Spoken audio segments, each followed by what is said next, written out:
प्यारे दोस्तों, बनी इसराइल में दो मियाँ बीबी रहा करते थे। उस शख्स की बीवी बहुत नेक पाकबाज यानी अल्लाह वाली थी। उस शख्स के साथ उसका एक भाई भी रहता था। एक बार वो शख्स सफर पर जाने लगा तो अपने भाई से उसने वादा लिया कि तुम मेरी नेक परहेजगार बीबी की देखभाल करोगे। उसने हाँ में सर हिलाया और इकरार कर लिया। यकीन दिलाते हुए कहा, भाईजान आप बेफिक्र होकर सफर पर जाइए, आपको किसी किस्म की कोई शिकायत ना होगी, मैं आपकी जौजा का ख्याल रखूंगा। चुनाचे वो शख्स बेफिक्र होकर सफर पर रवाना हो गया। वो अल्लाह वाली औरत अल्लाह से डरने वाली औरत थी। एक दिन उसके शौहर का भाई उसके पास आया। उसके हुस्न जमाल को देखकर उसकी आंखों पर गफलत का पर्दा पड़ गया। शैतान उस पर आ चुका था। वो अपने भाई की बीवी पर आशिक हो गया और अपने भाई से किए हुए वादे को तोड़कर उसकी बीवी से कहा कि मेरे साथ गुनाह कर लो। भाई कौन सा देख रहे हैं, वो तो यहाँ पर है ही नहीं, मेरे साथ मिलकर जिनाकारी करो। वो अल्लाह वाली पाक दामन बाहया औरत कहने लगी, शौहर नहीं देख रहा लेकिन अल्लाह तो देख रहा है, मैं ऐसा नापाक काम नहीं कर सकती। जब वो अपनी कोशिश में नाकाम होने लगा तो धमकी देते हुए कहा, अगर तुमने मेरी बात न मानी तो मैं तुम्हें हलाक कर दूंगा।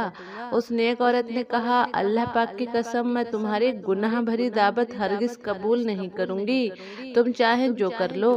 पाक दामन औरत के इस अंदाज को देखकर वो खामोश हो गया। लेकिन जब उसका भाई सफर से वापस आया तो उसने अपने भाई से कहा, मेरे भाई जानते हो तुम्हारी बीवी ने तुम्हारे जाने के बाद क्या गुल खिलाया है। सुनो, ये मुझसे बदकारी किया करती थी और मुझे दावत गुनाह दिया करती थी। तुम्हारी बीवी बड़ी बदचलन औरत है। भाई की ये बात सुनकर शौहर को बहुत गुस्सा आया।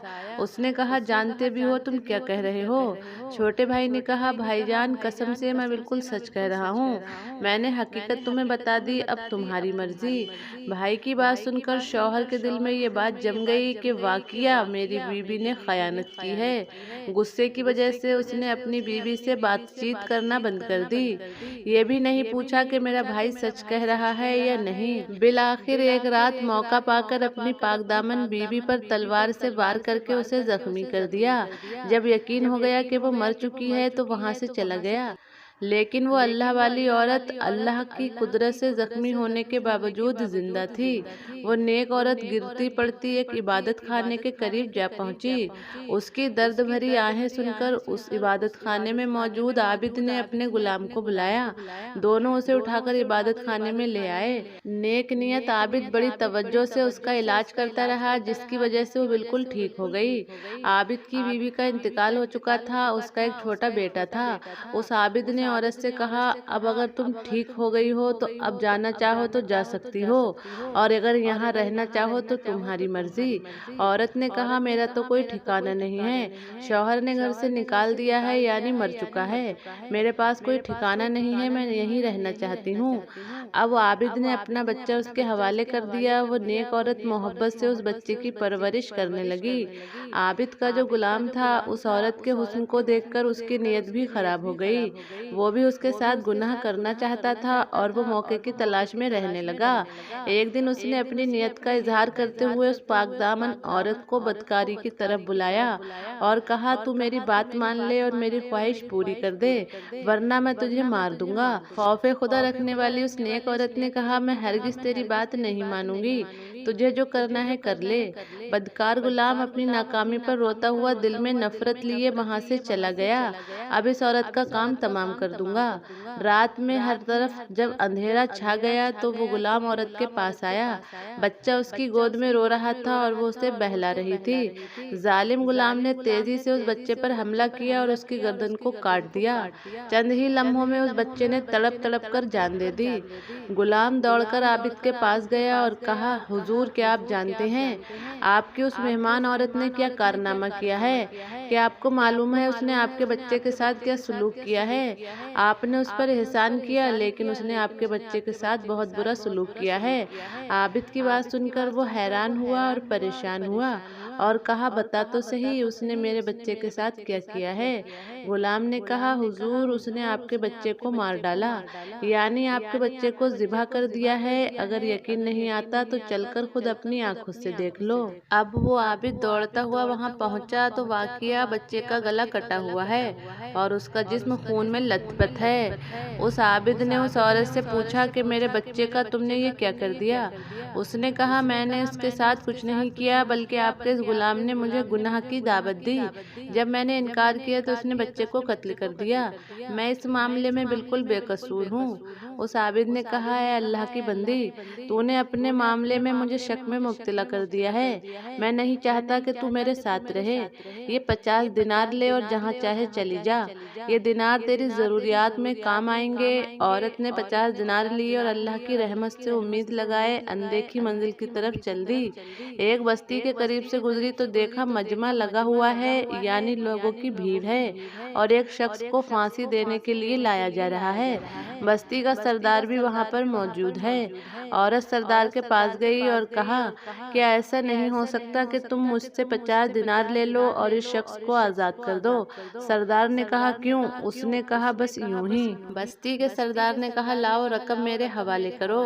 औरत ने वो 50 दिनार दे दिए तो सरदार ने कैदी को रिहा कर दिया। वो कैदी उस पाक दामन औरत के पास आया और कहा, मेरी जान बचाकर तूने एहसान किया है। आज तक किसी ने मुझ पर ऐसा एहसान नहीं किया।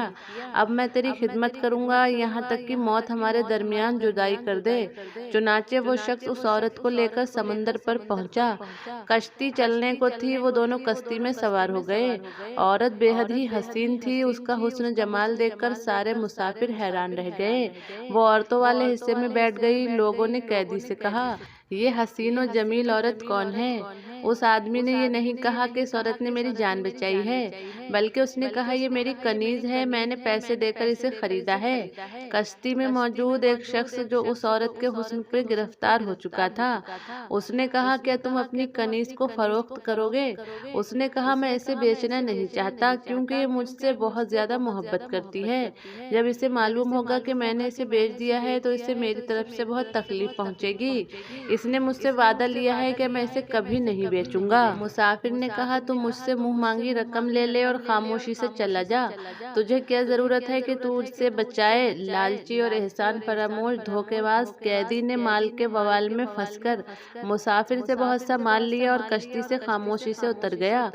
उस मुसाफिर ने उस कश्ती में मौजूद तमाम मुसाफिरों से कह दिया कि मैंने इस औरत को खरीदा है, अब कोई भी मुझ पर बिला वजह का इल्जाम नहीं लगाएगा।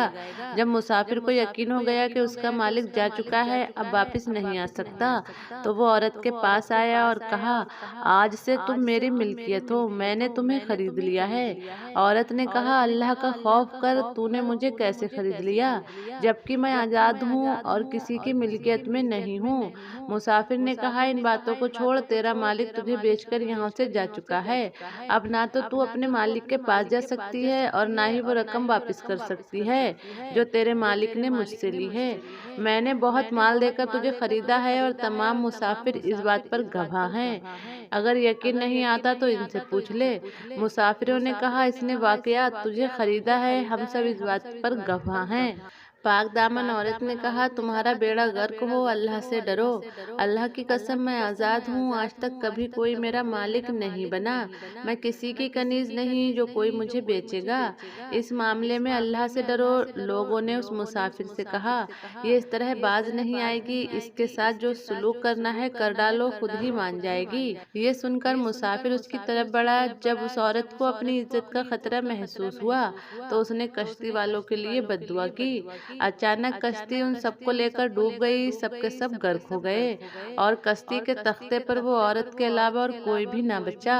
उस मुल्क का बादशाह अपने लोगों के साथ साहिल समंदर पर आया हुआ था। तमाम लोग खुशियां मना रहे थे। जब बादशाह ने कश्ती को डूबते हुए देखा तो फौरन तैराक सिपाहियों को हुक्म दिया कि जल्दी से कश्ती वालों की मदद करो।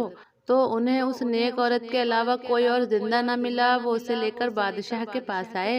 बादशाह ने सारी बात सुनकर उसे निकाह का पैगाम दिया, लेकिन उसने ये कहकर इनकार कर दिया कि बादशाह हुजूर, मेरा किस्सा बड़ा ही अजीबो गरीब है। मेरे लिए निकाह करना जायज़ नहीं, क्योंकि मेरे शौहर ने मुझे तलाक नहीं दी। बादशाह ने जब ये सुना तो उसके लिए अलग मकान बनवा दिया और वो उसमें रहने लगी। दिन रात गुजरते गए, वक्त की गाड़ी तेजी से चलती रही। बादशाह को जब भी कोई अहम मामला पेश आता तो वो सल्लाह वाली औरत से मशवरा करता। अल्लाह पाक ने उसके मशवरों में ऐसी बरकत दी कि उन पर अमल करके बादशाह को हमेशा कामयाबी होती। अब बादशाह के नज़दीक वो पाकदामन औरत बहुत ही ज़्यादा अजीम हो चुकी थी। जब बादशाह की मौत का वक्त करीब आया तो उसने अपने वजीरों, मुशीरों और रियाया को जमा करके कहा, ऐ लोगो, तुमने मुझे कैसा पाया? मैं चाहता हूँ अपने बाद इस नेक सीरत औरत को तुम पर मलिका मुकर्रर कर दूँ। बादशाह के हुक्म पर लब्बैक कहते हुए सबने कहा, बादशाह सलामत, जैसा आप चाहते हैं इंशाअल्लाह वैसा ही होगा। चुनाचे बादशाह ने उस बाहया पाक दामन औरत के हवाले पूरे मुल्क की सल्तनत की और उसका इंतकाल हो गया। उसने मलिका बनते ही ऐलान कर दिया कि पूरे मुल्क के लोग बायत के लिए जमा हो जाएं। हुक्म मिलते ही मुल्क के गोशे गोशे से लोग नए बादशाह यानी नई मलिका की बायत के लिए जमा हो गए। बायत का सिलसिला शुरू हुआ। जब उसके शौहर और देवर आए तो हुक्म दिया, इन दोनों को अलग खड़ा कर दो। फिर वो शख्स आया जिसे फांसी दी जा रही थी और जिसने उस नेक औरत को बेच दिया था। मलिका ने हुक्म दिया, इसे भी इन दोनों के साथ खड़ा कर दो। फिर नेक सीरत आबिद और उसका बदकिरदार गुलाम आया तो उन्हें भी लोगों से अलग कर दिया गया। जब तमाम लोग उसकी बैत ले चुके तो मलिका ने उन पांचों को अपने पास बुलाया और अपने शौहर से कहा, क्या तुम मुझे पहचानते हो? उसने कहा, आप हमारी मलिका हैं। पाक दामन औरत ने कहा, मैं तुम्हारी बीवी हूँ। सुनो, तुम्हारे बदकिरदार भाई ने मेरे साथ कैसा बुरा सलूक किया। ये कहकर उसने सारा वाकया सुना दिया और कहा, मैं आज भी पाक दामन और महफूज हूँ। अब बताओ, तुम्हारे इस बदकिरदार भाई के साथ क्या किया जाए? उसके शौहर ने कहा, इसे फांसी दे दो। मेरे सामने फांसी दो। और उसके कहने पर उसे फांसी का हुक्म दे दिया गया। फिर आबिद के पास आकर उसने कहा, अगर आपकी कोई हाजत हो तो बताओ, मैं वही औरत हूँ जो आपके पास जख्मी हालत में आई थी। आपके बेटे को दरअसल मैंने नहीं बल्कि इस जालिम गुलाम ने कत्ल किया है और मुझ पर बदकिरदारी का इल्जाम लगाया है। आप क्या चाहते हैं? उसने कहा, इसको भी फांसी दे दी जाए। उस आबिद के कहने पर उस गुलाम को भी फांसी दे दी गई। अब उस शख्स की बारी आई जिसे फांसी दी जा रही थी और मलिका ने उसे बचाया था।